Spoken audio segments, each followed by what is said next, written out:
Kuidas siis grillsütt nii-öelda õõguma saada? 2 pabersalvrätikut.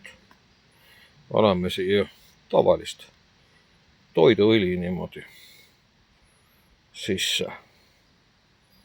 Näed nii. Kena.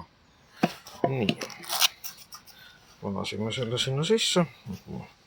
Pean otsima ühe välgumihkli. Leitud.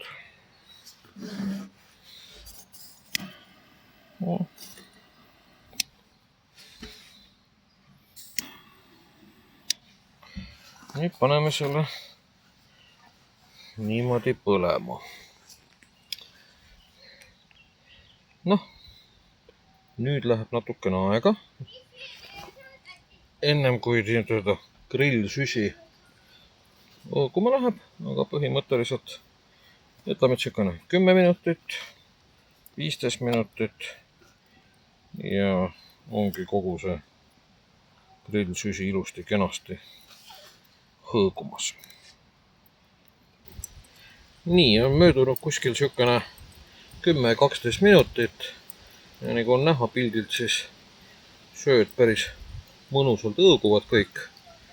Natuke tõssin äärtes suuremaid tükke ka selle koha peale ümber, kus siis salvakates õlikauss oli nagu tehtud. Ja ma ootan veel võib-olla 5 minutit ja siis panen juba siia vorstikeset restiga peale. Tšukene väike nipp, kuidas grillsütt süüdata.